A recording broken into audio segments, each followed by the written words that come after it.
Moving to the state, let's talk about how decisions are made on the state level, or how does a bill become a law? Recently, I had the pleasure of meeting with the cultural district leaders from throughout the state of Indiana.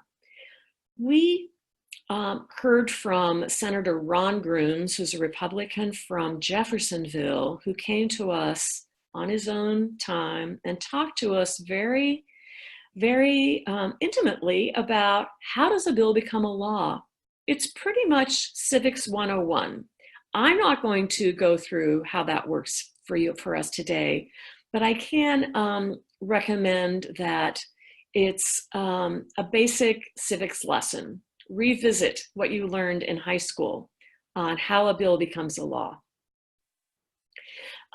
It's pretty basic. What Senator Grooms talked to us about was how important it is for citizens to be a part of the process, and we will talk a little bit more about that in a minute. So funding for the arts in Indiana is primarily through the Indiana Arts Commission, our wonderful state arts agency.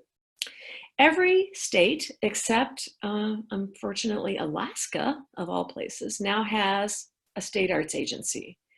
They all get funding through the National Endowment for the Arts through a block grant.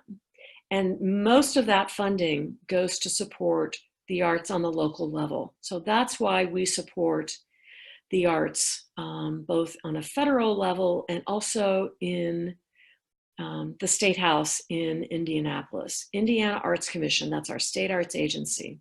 They do so much for us. We also want to support our Department of Education for the state. We are indebted to the Department of Education for K-12 arts education policies and funding. There are other agencies within the state, such as OCRA, one of my favorite acronyms. That's the Office of Community and Rural Affairs, and they've worked really closely through the Indiana Arts Commission to open up ways for local arts communities to apply for funding for some community engagement and rural affairs funding. So be in touch with the IAC about those opportunities. And just bear in mind that most of the funding for local arts opportunities comes from the IAC, from our state arts agency, but there are also other ways to identify funding. Some of the funding in the past, funding issues, they have included the Cultural District Origination Bill that happened maybe 12, 14 years ago. Bloomington was one of the very first cultural districts in the state, and I will give it a shout out because it's my local cultural district. It's called the BEAD, the Bloomington Entertainment and Arts District, the BEAD. It's a bead shape. And it's for most of downtown. It's where the primary arts and entertainment venues are in our community, and where lots and lots of art making and public access to the arts takes place. In addition, we have the Arts Trust in Indiana, and if you're not aware, that's where our license plates come into play. I hope that each one of you watching this has an arts license plate on your car. If you don't, please change your license plate out and pay that $35 a year. It's worth it because those funds go directly into arts education support into your local community through the Arts Trust.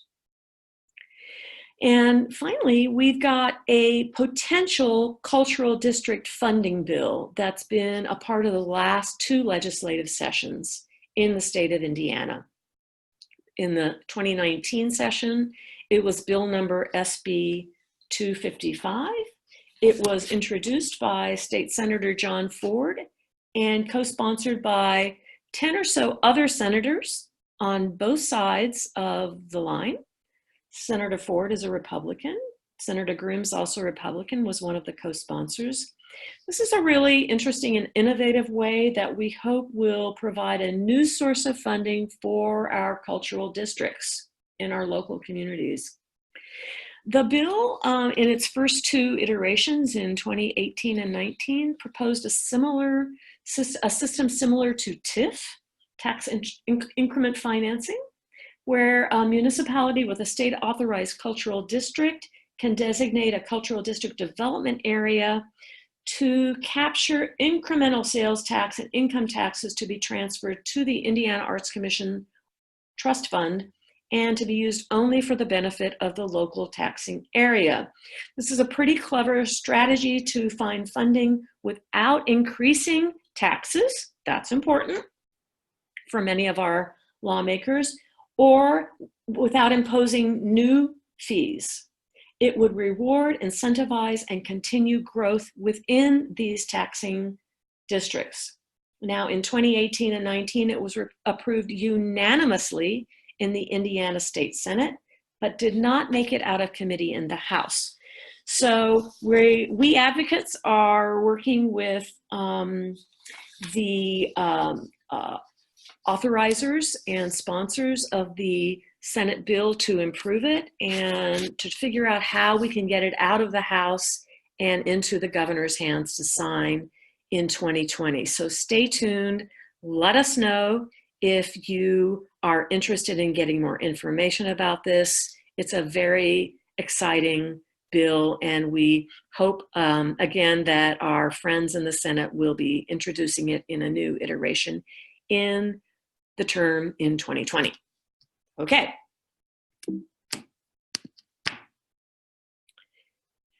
How can we be involved in other ways in state arts advocacy? So we used to have a statewide arts advocacy organization in Indiana. It was called Indiana Coalition for the Arts, INCA.